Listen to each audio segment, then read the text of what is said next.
Hello കൂട്ടുകാരെ, അനാമികയുടെ birthday function നടത്താൻ പോവുകയാണ്. അതിൻ്റെ ഒരു എപ്പിസോഡാണ് ഞാനിവിടെ പറയാൻ പോകുന്നത്. അപ്പോൾ രേവതിയും ജാനകിയും കൂടിയാണ് ബർത്ത്ഡേ ഫംഗ്ഷൻ നടത്താൻ തീരുമാനിച്ചിരിക്കുന്നത്. അപ്പോൾ രേവതി അനാമിക മോളോട് പറയുന്നുണ്ട്, മോളെ അനി നിനക്ക് 2 കോടി രൂപയുടെ ഒരു ചെയിൻ തരുമായിരിക്കും. കൂടാതെ ദേവയാനിയും ആദർശമൊക്കെ നിനക്ക് ഒരുപാട് വിലപിടിപ്പുള്ള സമ്മാനങ്ങളൊക്കെ തരുമായിരിക്കും. അപ്പോൾ അനാമിക പറയുന്നുണ്ട്, ശരിയാണമ്മേ, എൻ്റെ ജീവിതത്തിൽ ഒരിക്കലും മറക്കാൻ പറ്റാത്ത ഒരു ബർത്ത്ഡേ ആഘോഷമായിരിക്കും ഇവിടെ ഇന്ന് നടക്കാൻ പോകുന്നത്. ഇങ്ങനെയൊക്കെ പറഞ്ഞിട്ട് അവർ ബർത്ത്ഡേക്ക് കേക്ക് മുറിക്കാനായിട്ട് വരികയാണ്. അതിനുശേഷം കാണിക്കുന്നത് അനാമിക കേക്കൊക്കെ മുറിച്ച് അനിക്കും ജാനകിക്കും ഒക്കെ വെച്ച് കൊടുക്കുന്നുണ്ട്. അപ്പോൾ അതിനുശേഷം രേവതി അനിയോട് ചോദിക്കുന്നുണ്ട്, മോനെ നീ എന്ത് ഗിഫ്റ്റാണ് നിൻ്റെ ഭാര്യയ്ക്ക് കൊടുക്കുന്നത്? അപ്പോൾ അനി ഒരു വലിയ പെട്ടിയാണ് ഗിഫ്റ്റായിട്ട് കൊടുക്കുന്നത്. അപ്പോൾ അനാമിക പറയുന്നുണ്ട്, ഞാനിതെൻ്റെ റൂമിൽ ചെന്നിട്ടേ പൊട്ടിച്ച് നോക്കത്തുള്ളൂ എന്ന്. അടുത്തതായി ഗിഫ്റ്റ് കൊടുക്കാൻ വരുന്നത് ആദർശും നയനയാണ്. അപ്പോൾ അവർ കൊണ്ടുവന്ന ഗിഫ്റ്റ് അനാമിക ഒന്ന് പിടിച്ച് നോക്കുന്നുണ്ട് എന്താണെന്ന്. അപ്പോൾ തന്നെ അനാമികക്ക് മനസ്സിലായി അതൊരു ചുരിദാറാണെന്ന്. അപ്പോൾ തന്നെ അനാമിക അത് തുറന്നു നോക്കി, അയ്യേ ഇതെന്താ ചുരിദാറോ? എനിക്കൊന്നും വേണ്ട ചുരിദാർ, ഇത് കൊള്ളത്തില്ല, ഇവർക്ക് ഒരു സെലക്ഷനും ഇല്ല എന്നും പറഞ്ഞ് അനാമിക ആ ചുരിദാർ എടുത്ത് വലിച്ചെറിയുകയാണ്. ഇത് കണ്ട് ദേവയാനിക്ക് ഒരുപാട് ദേഷ്യം വരുന്നുണ്ട്. ദേവയാനി ചോദിക്കുന്നുണ്ട്, എന്താ അനാമിക നീ ചെയ്യുന്നത്? എൻ്റെ മേൻ ഒരുപാട് കാശ് കൊടുത്ത് വാങ്ങിയ ഗിഫ്റ്റാണത്, അതിനൊരു വില നീ കൊടുക്കാത്തത് എന്താണ്? അത് വല്യമ്മ എനിക്കത് ഇഷ്ടപ്പെട്ടില്ല. നിനക്ക് ഇഷ്ടപ്പെട്ടില്ലെന്നും പറഞ്ഞ് അത് വലിച്ചെറിയാണ് വേണ്ടത്. ഇങ്ങനെ നീ ഒരിക്കലും ചെയ്യരുതായിരുന്നു. പിന്നെ വല്യമ്മേ, ഇത് ഓൾഡ് ഫാഷനാണ്, അത് കാരണം എനിക്ക് ഒട്ടും ഇഷ്ടപ്പെട്ടില്ല, അതാണ് ഞാൻ ഇങ്ങനെയൊക്കെ ചെയ്തത്. എന്ത് പറഞ്ഞാലും നീ അത് വലിച്ചെറിയരുതായിരുന്നു. ഒരാൾ തന്ന ഗിഫ്റ്റ് അല്ലേ അത് നീ അങ്ങനെ ചെയ്യരുതായിരുന്നു. പിന്നെ ഇതത്ര ഓൾഡ് ഫാഷനൊന്നുമല്ല. അതെ അമ്മേ, ഇത് ഓൾഡ് ഫാഷനൊന്നുമല്ല, ഇതിപ്പോൾ ലേറ്റസ്റ്റ് കളക്ഷനിലാണ്. പിന്നെ അതിന് 10,000 രൂപയാണ് വില. അങ്ങനെ ആദർശ് പറഞ്ഞു കൊടുക്കുന്നുണ്ട്. ഇത് കേട്ട് രേവതി ഉടനെ പറയുന്നു, 10,000 രൂപയോ? എങ്കിൽ ഞാൻ ഇട്ടോളാം ദേവയാനി അത്.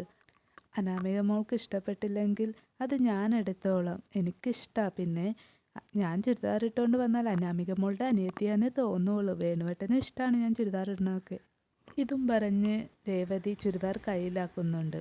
അപ്പോൾ ഉടനെ നവ്യ പറയുന്നുണ്ട്, ഓ കിളവി, ചുരിദാർ ഇട്ടാൽ നല്ല കോലമായിരിക്കും കാണാൻ.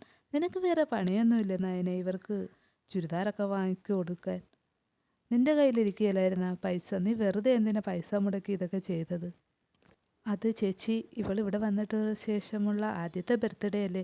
പിന്നെ എന്തൊക്കെ പറഞ്ഞാലും നമ്മുടെ അനിയുടെ ഭാര്യയല്ലേ ഇവള്. അത് കാരണമാണ് ഞാൻ ഇവൾക്ക് ഗിഫ്റ്റൊക്കെ വാങ്ങിച്ചു കൊടുത്തത്. അടുത്തത് അനാമിക ദേവയാനിയോട് ചോദിക്കുന്നുണ്ട്, വല്യമ്മ എനിക്ക് എന്ത് ഗിഫ്റ്റാണ് തരുന്നത്? അപ്പോൾ ദേവയാനി പറയുന്നുണ്ട്, ഞാൻ മോൾക്ക് ഗിഫ്റ്റൊന്നും തരുന്നില്ല. കാരണം ഒരിക്കൽ ഞാൻ മോൾക്കൊരു നെക്ലസ് തന്ന് അത് കാണാതായി ഈ കുടുംബത്തിൽ ഒരുപാട് പ്രശ്നങ്ങൾ ഉണ്ടായതാണ്. അതുകൊണ്ട് ഞാൻ വിലപിടിപ്പുള്ളതൊന്നും മോൾക്ക് ഗിഫ്റ്റായിട്ട് ഈ ബർത്ത്ഡേക്ക് തരുന്നില്ല. ഉടനെ രേവതി പറയുന്നുണ്ട്, വല്യമ്മ നിനക്ക് ഗിഫ്റ്റൊന്നും തരുന്നില്ലെങ്കിൽ കുഴപ്പമില്ല മോളെ, ഞാൻ നിനക്കൊരു ഗിഫ്റ്റ് തരുന്നുണ്ട്. അതും പറഞ്ഞ് രേവതി കയ്യിലിരുന്ന ആ ഗിഫ്റ്റ് ബോക്സ് അനാമികയുടെ കയ്യിലേക്ക് കൊടുക്കുകയാണ്. അപ്പോൾ അനാമിക ഉടനെ അത് തുറന്നു നോക്കുന്നുണ്ട്. അപ്പോൾ അതിൻ്റെ അകത്തൊരു മോതിരമായിരുന്നു. അപ്പോൾ അനാമിക മനസ്സിൽ വിചാരിക്കുന്നു, അയ്യേ ഇതെന്താ ഒരു ചെറിയ മോതിരം, 1 പവൻ പോലും ഇല്ല, ഇത് വിറ്റാൽ എന്ത് കിട്ടാനാണ്? ഇവർ ഒരു അമ്മായിയമ്മയാണോ? എനിക്കിതാണോ ഇവർ ഗിഫ്റ്റ് തരുന്നത്? അതൊന്നും പുറത്തോട്ട് കാണിക്കാതെ അനാമിക ജാനകിയോട് പറയുന്നുണ്ട്, അമ്മ എനിക്കിത് ഒരുപാട് ഇഷ്ടമായി, അമ്മക്ക് എന്നോട് ഒരുപാട് സ്നേഹമുണ്ടല്ലോ എന്നൊക്കെ വെറുതെ കള്ളത്തരം പറഞ്ഞു വിടുവാണ്. അതിനുശേഷം അനാമികയും അച്ഛനും അമ്മയും കൂടി മാറി നിന്ന് സംസാരിക്കുകയാണ്. എന്താ അമ്മേ, ഇത്ര കോടീശ്വരന്മാരായിട്ട് അരപ്പവൻ്റെ ഒരു മോതിരാണ് എനിക്ക് ഗിഫ്റ്റ് തന്നേക്കണത്, നാണയില്ലേ ഇവർക്ക്? അപ്പോൾ വേണു പറയുന്നുണ്ട്, കുഴപ്പമില്ല മോളെ, നീ അവരോട് നീരസമൊന്നും കാണിക്കണ്ട. എന്തായാലും നമ്മുടെ മരുമകൻ നമുക്ക് ഒരു അടിപൊളി ഗിഫ്റ്റല്ലേ തന്നേക്കണം, ഒരു വലിയ പെട്ടി, അതിൻ്റെ അകത്ത് കോടിക്കണക്കിന് വിലയുള്ള സമ്മാനങ്ങൾ കാണും. എന്തായാലും ഇപ്പോഴത്തെ ബാധ്യതകളൊക്കെ തീർക്കാൻ അത് മതിയാകും. മോളെന്തായാലും പെട്ടി തുറന്നു നോക്കും മോളെ, അങ്ങനെ രേവതി പറയുന്നുണ്ട്. അപ്പോൾ അനാമിക പറഞ്ഞു, ശരി അമ്മേ, നമുക്കിത് തുറന്നു നോക്കാം. അങ്ങനെ അവർ പെട്ടി തുറന്നു നോക്കുവാണ്. അപ്പോൾ പെട്ടെന്ന് തന്നെ അനാമിക ഞെട്ടുന്നു, അയ്യോ അച്ഛാ, ഇതവൻ്റെ കവിതകളാണ്, ഇതിൻ്റെ അകത്ത് കോടിക്കണക്കിന് രൂപ വിലയുള്ള ഒന്നും ഇല്ല, അവൻ നമ്മളെ ചതിച്ചതാണ് അച്ഛാ.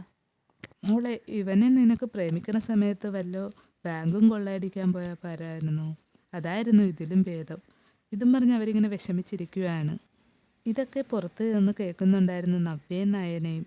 അപ്പോൾ നവ്യ പറയുന്നു, നന്നായി, അവൾക്ക് അത് തന്നെ വേണം. നീ കൊടുത്ത ഗിഫ്റ്റ് അവൾ വലിച്ചെറിഞ്ഞില്ലേ, അപ്പോൾ അവൾക്ക് ഇതിലും വലുത് വരാനിരുന്നതാണ്. അപ്പോൾ നയന പറയുന്നുണ്ട്, ഞാനിത് ആദർശേട്ടനോട് ഒന്ന് പറയട്ടെ.